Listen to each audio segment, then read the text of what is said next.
Hi, listeners. This is a quick thank you for listening and for your ongoing support. If you're enjoying the program, please consider clicking the follow or subscribe button if you haven't done so already. It really helps us out. There's no better way to support us than doing that or sharing the show with a friend, colleague, family member, or any new or expecting parent in your life. It's totally appreciated. On with the show.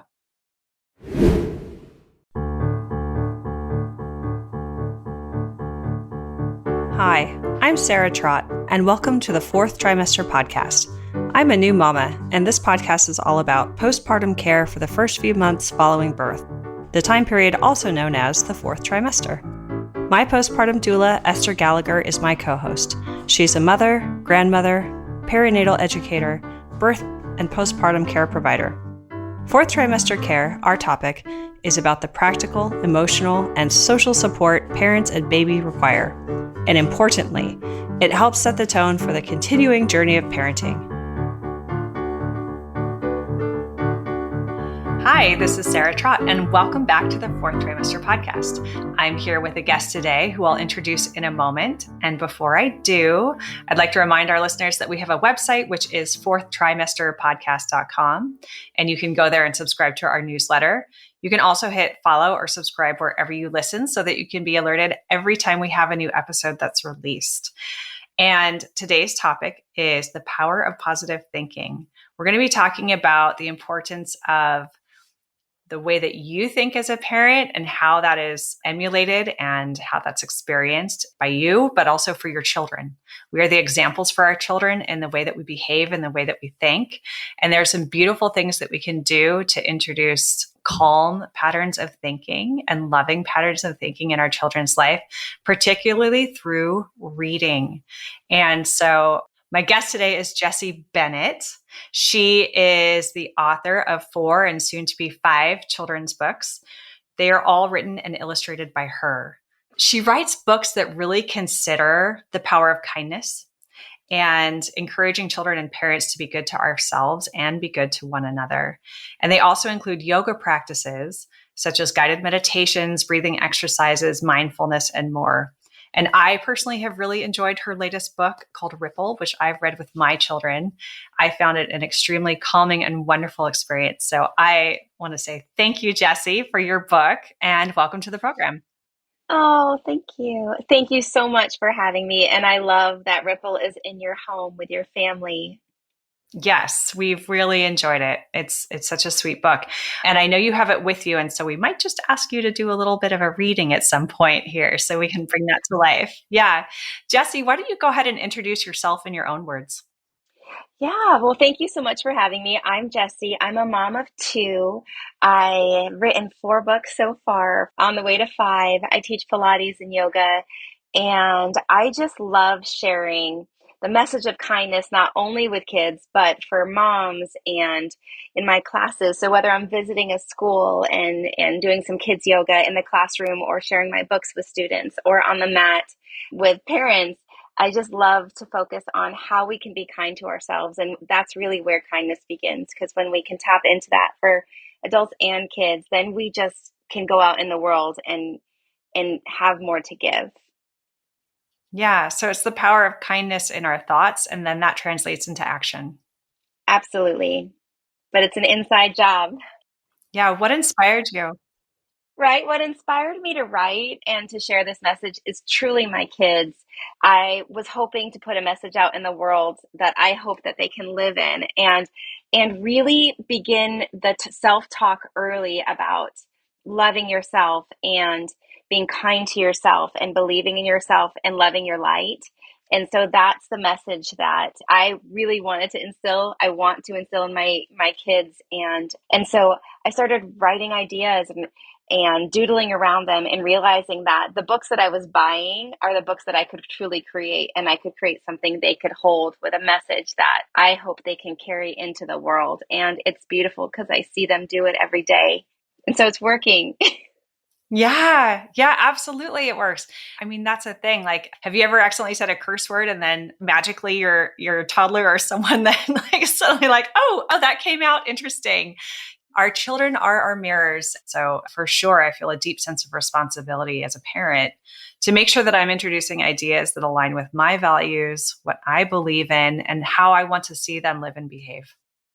For sure. And if we can have that foundation from home in the conversations that we have, how we speak about ourselves, how we communicate with them, and even the belief we have in them to change the world with kindness in the simplest of ways, it empowers them to quiet that other loud noise that can be out there that they can confront in the world.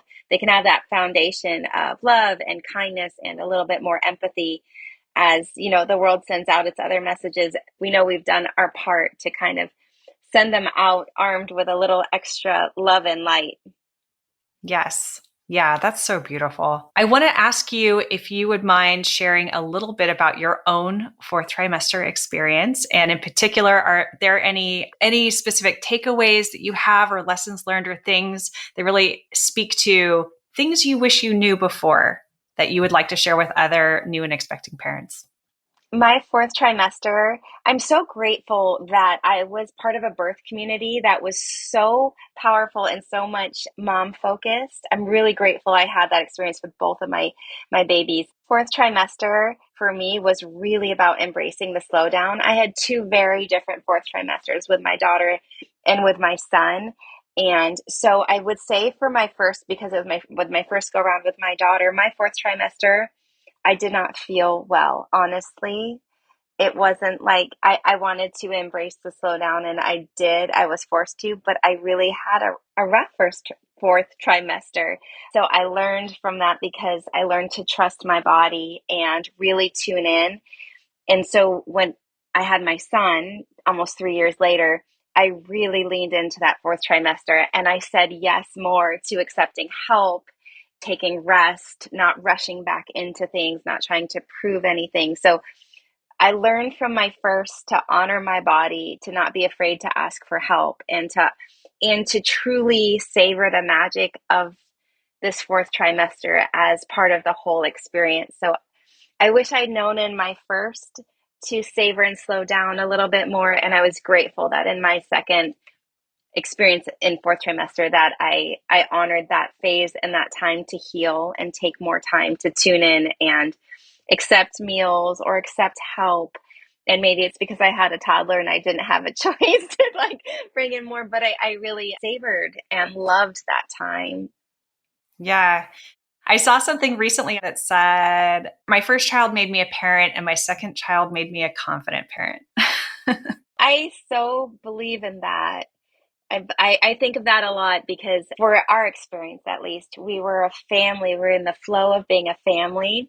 And so we had that experience of that wonderful life-changing experience of having our first. But when our second came around, we were a unit ready to add another crew member. And so it did feel different. And I always tell that to mamas who are about to have their second because people love to share what they love to share, but I always love to share the positive side of our experience, which was, you've got this, you've been through it, all you really need is love and nourishment for your baby.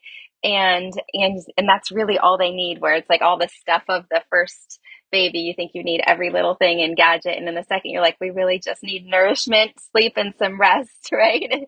Lots of diapers. Yes. Yeah, exactly.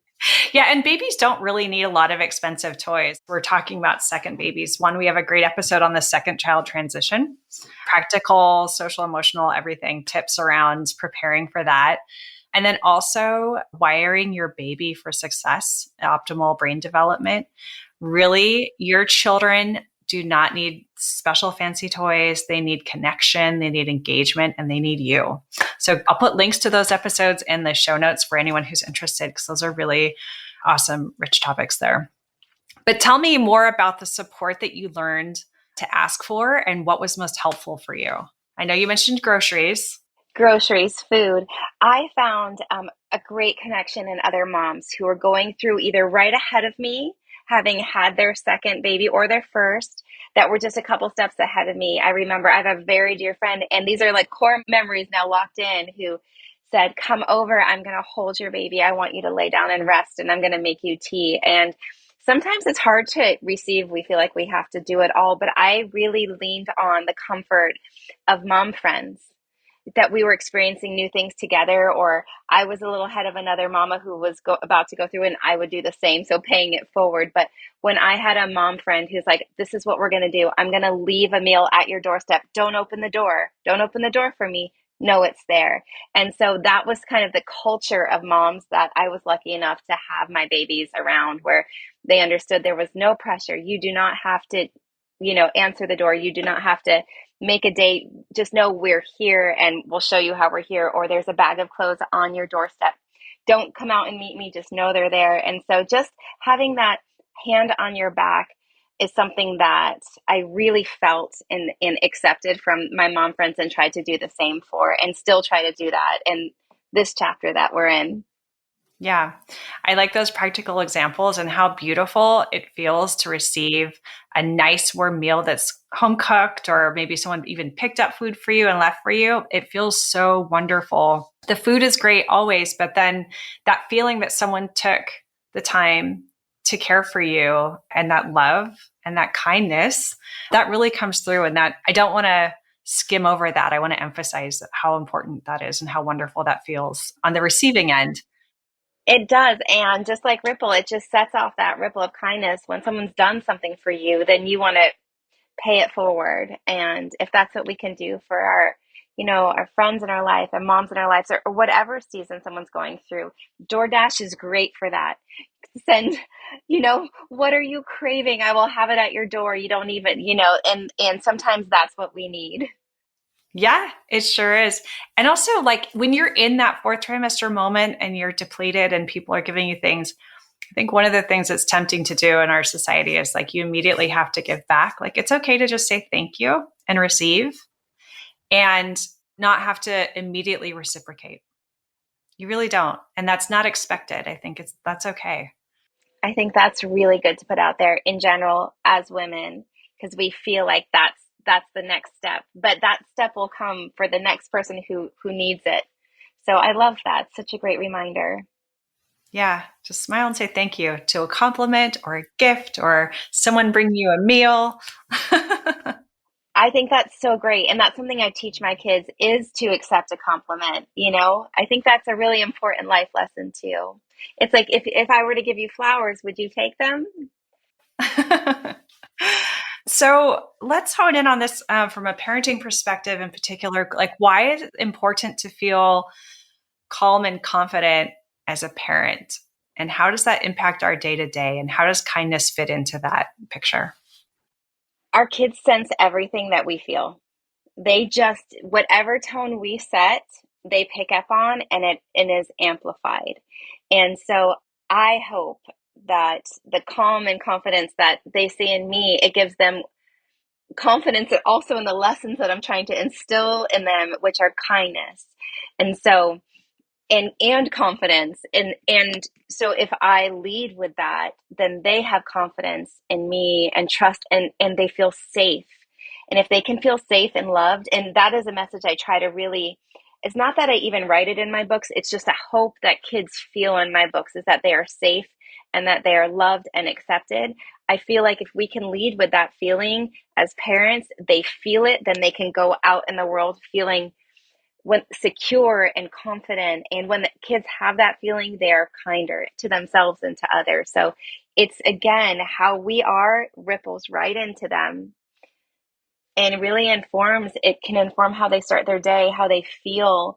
We are really like that first grounding element in their life and in every single day. And so that is so powerful to think the impact that we can have on their lives, on their day, every little moment. I mean, even right before this, my daughter called me. She's about to take a midterm. She's a freshman in high school. And we did our breathing over the phone. We talked kindly. We had our mantra. Like, these are things that we just naturally instill in our day, and they're a part of her, and they're part of her toolkit to feel calm and feel confident and to shine. So it starts with us, and it melts into their day. And so I feel very grateful that my kids lean into it, because it makes a difference in them.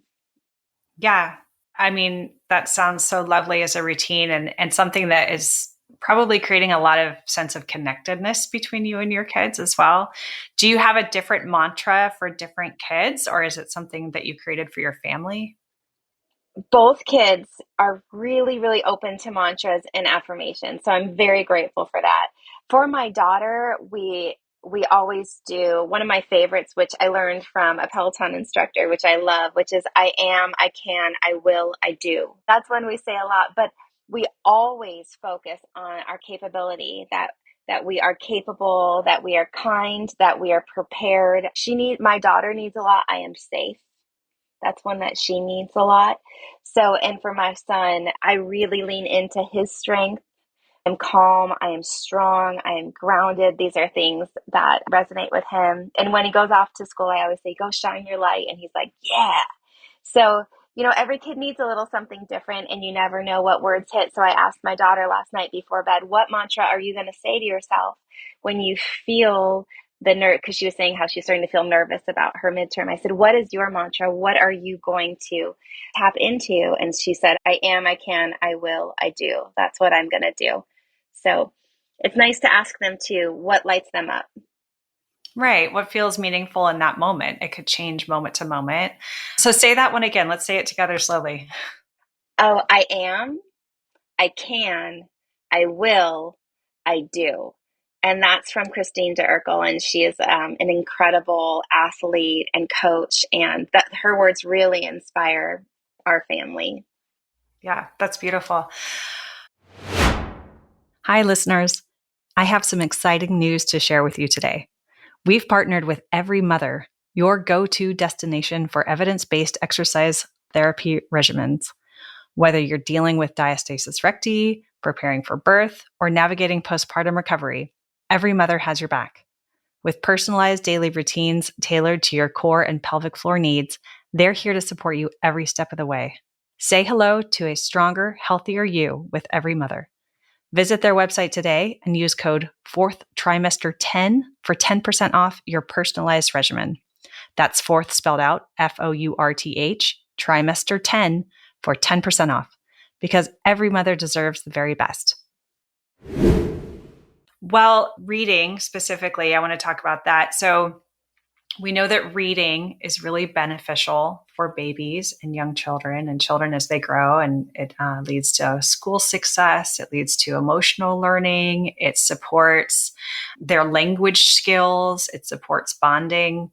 And so I remember back when I started reading, even to my infants, it would be something for me to do with them. Because sometimes when they're really little, like you need to break up the day and have your own routine. Or like, did you ever have those indestructible books where the pages, they can be chewed on, they can get wet, but they can't be ripped. They just don't fall apart. We had so many of those, and the kids would just like use them to no end. And they ended up being like these little crumpled balls. But I think those are really cool for kind of early interaction as well. But one of the things that's been so lovely about reading with children is just having that time together. It feels really special. It's quiet, it's calm. So tell me more about like your experience with that. I mean, prior to writing your own books, did you read with your children regularly? What did you like to read? And did you have routines and traditions around that? Yes, every night. And we still do it every night. So we started when our babies were infants. So when my daughter was just newborn, that was our routine every night before bed. Even, newborn, we were reading Shel Silverstein. We were reading the Lorax.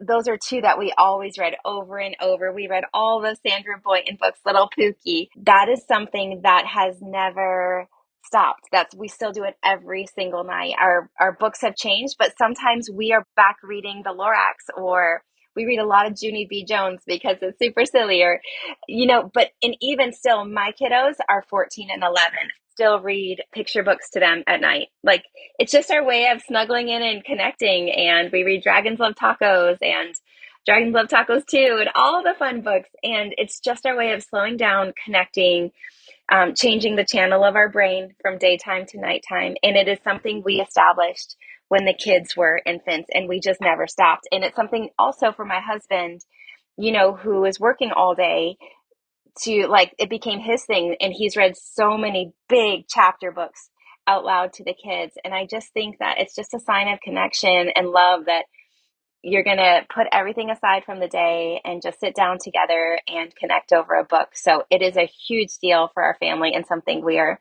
not stopping anytime soon. Our kids look forward to it, and we look forward to it. Mm-hmm. Yeah, I find it interesting. It's so beautiful when the kids want to read or they read on their own. That's a chosen activity. Right. It's a chosen activity. I think that is so beautiful. And I think it's something that it really does help to instill it early that just books are around. My son, for example, he at lunchtime when he's done eating his lunch, he grabs his book and he reads until class time for some quiet to dive into another world. And for him, for his personality, that takes a little of the social pressure off of him. That is something that he just likes to have some quiet time, and he's not a rough and tumble kiddo, and he just wants to relax at the end of lunch and read his book, and that makes him so happy. But I would hope to think that some of the not work, but some of the time we took together early on really established both of my kids' love of reading now. Yeah. And not every kid is a natural bookworm. All kids are going to be different and develop at different levels, and that is okay. And that is okay. Yeah, and it doesn't ever have to look a certain way. It's just thinking about mindful time together, slowing down, connecting. Reading just happens to be a really great way to do it that has so many benefits. Yes. And so would you mind sharing a bit more about your book in particular, and perhaps read some of the really lovely affirmations in it that are useful? So I've got Ripple right here, which is my fourth book. And one of the neat things I do, because I visit a lot of schools in the area, and often after I read the book, I have the whole school do the affirmations with me. And so recently I read my book Lift, and I had 750 elementary school kiddos reading these affirmations out loud. And it's just so powerful because just saying these words, they land. I hope on some level they land, and kids really believe how powerful they are. And the power of self-talk, positive self-talk, is huge for kids. So these are the Ripple affirmations. I am kind to myself. I'm kind to others. My words matter. My actions matter. I can set off a ripple. I am a ripple starter. And just empowering kids that they have the power to change the world and worlds around them just by an act of kindness is huge. So just to empower them that they have the power to change the world for the better is what I hope to do. I really like that affirmation. By the way, I want to say it's really beautiful for children, but I think it's really helpful for us as adults and parents as well. It's relevant for all of us. We need it too. And we have to speak kindly to ourselves and be gentle with ourselves. And that is something I have learned through motherhood. And I learned it because I want to be an example of it, and I had to live it to be able to share it. Oh, 100%. Yeah. Right? Because there were many years where I was not that to myself. I was not kind to myself. But because I so hope that my kids can be kind to themselves, I had to do it for myself first. So I'm grateful that they make me better to myself. My kids do. Mm-hmm. Yeah. Creating new generational patterns isn't always easy. It might feel a bit strange at first. It's so true. I love how you said that. It's so beautiful. Thank you. Yeah, well, I mean, it might feel strange at first, but keep at it. And after a while, try it for 30 days. I would put that out there as a challenge for someone. Try the book, try reading it for 30 days, and it'll start feeling completely normal. It'll start feeling like your own thoughts, and you'll start seeing that come through in your day to day. It's really interesting. There are a lot of beautiful affirmations designed for different things. I mean, outside of this book, but just generally, there are a lot of great practitioners out there. Louise Hay is a pretty famous one of people who really embrace the concept of positive thinking and affirmations to help drive change for oneself and the people around them. I love that. I believe in it completely. So cool to share that. Yeah, yes. Thank you for reading. And tell me more about the story in this book. Like, what is your concept of Ripple? Ripple is truly about the power that we all have to change the world with an act of kindness, and with how we have to be kind to ourselves to set off a ripple. And then the simple act of kindness will set off a ripple in someone else's world. And it's important for kids to know that they have the power to set off a really great ripple in the world. And they also have the power, our words hold power. So we have to think of how we use them. And I addressed it in the book of just that your words hold power for you and for me. And so the ripple can go this way or that. It can go up or down. So what kind of message and energy do you want to put out in the world? What kind of ripple do you want to start? And that is something that the book touches on too. How do you want to use your light? Do you want to feel great about yourself at the end of the day? Do you want to be proud of the ripple you set out? And that's what I hope kids feel. And no matter what, they know that every day is a fresh start. And if they didn't send out the ripple they hope to, well, that they still can. So that is truly the ripple effect. And it's a nice reminder for parents too, that we can all set off a ripple. We can all set off a little kindness. And it can be as simple as opening a door for someone or sharing a smile or just asking, how are you? And meaning it. Mm-hmm. Yeah, these small things. And our children are watching everything. They notice everything. Everything. They have laser eyes and laser ears, and they know everything, and they sense it all. Yes, they do. You mentioned breathing earlier, that was something that you were doing with your daughter. Let's talk about that for a moment. How can breath work help calm parents in moments of stress? Breath work is incredible. I have a breath work exercise actually in the back of Ripple, but we do a lot of breathing in our home, a lot of breathing. That our breath work, taking our big breath in, pausing, taking a big breath out, just brings us home to ourselves. I always tell my kids, this is how we take our power back.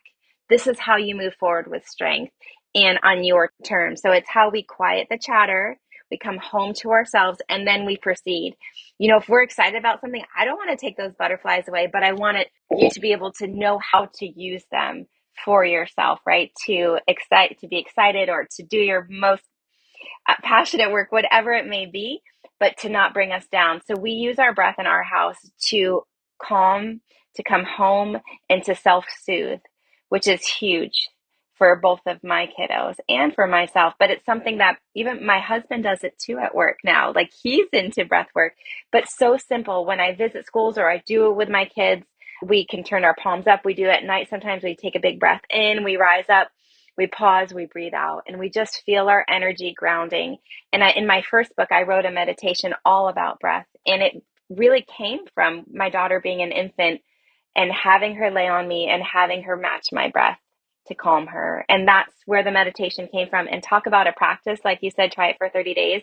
I wrote that meditation in the Yoga House, my first book, and I just started reading it every night for about 6 months, realizing it helped calm her. And that's how I wrote my first book. Was I thought, I have something here, it's working for her.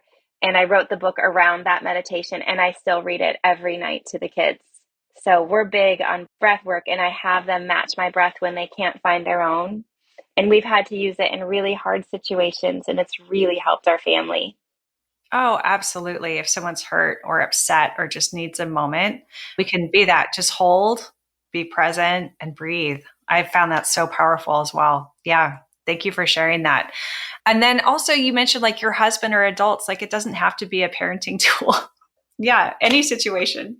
Right? It's so true. My husband's a surgeon, and he said between cases, he does this.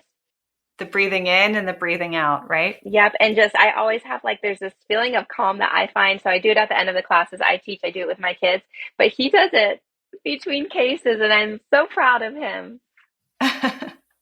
We all need moments of calm and stress. We all live very, very busy lives, I find. And it can help with calming our kids and ourselves. And I invite you, if there's anything else you'd like to share with our listeners on this topic or anything related to fourth trimester that you just like to leave us with. I would just, for the mamas in their fourth trimesters, I just want to share that it is such a beautiful time, an important time. And I feel like it's a very special time to lean in and be so proud of what your incredible body just did. So to give yourself time to process and to love your body exactly where it is, and lean into the present day, because sometimes it feels like where we're at that point in our journey, it can feel like maybe sleepless nights or long days could feel like you're forever. But if I learned on my second, if you could just savor where you are and know that the good, beautiful, and wonderful and hard, this too will turn to a next chapter. That if you can savor that fourth trimester and give yourself so much grace and so much love and so much pride in the strength you just put forth, it will really make that time a special time for you that you will remember and maybe won't be such a blur. Beautiful. We're going to wrap up here. That was so lovely. Jessie, thank you so much for being on the program. Thank you so much for having me. I love chatting with you. You can subscribe to this podcast in order to hear more from us. Thank you for listening, everyone, and I hope you'll join us next time on the Fourth Trimester. The theme music on this podcast was created by Sean Trott. Hear more at soundcloud.com/Sean Trott. Special thanks to my true loves, my husband Ben, daughter Penelope, and baby girl Evelyn. Don't forget to share the Fourth Trimester podcast with any new and expecting parents. I'm Sarah Trott. Goodbye for now.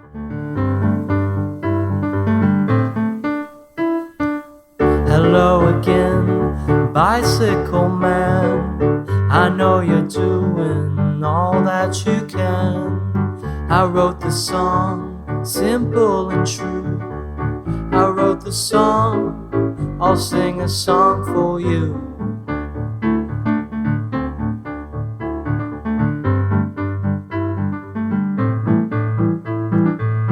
You got your wheels, you got your gears.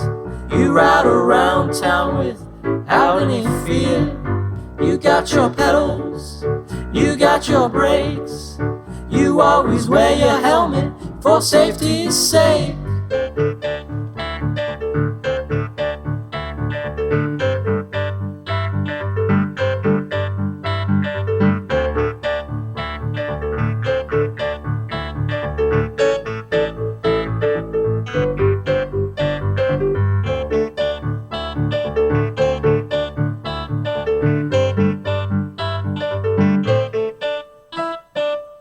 Hello again, bicycle man. I know you're doing all that you can. I wrote the song, simple and true. I wrote the song, I sing a song for you.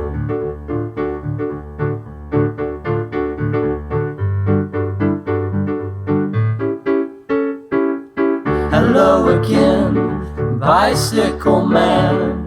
I know you're doing the best that you can. I wrote the song, simple and true. I wrote the song, I sing a song for you.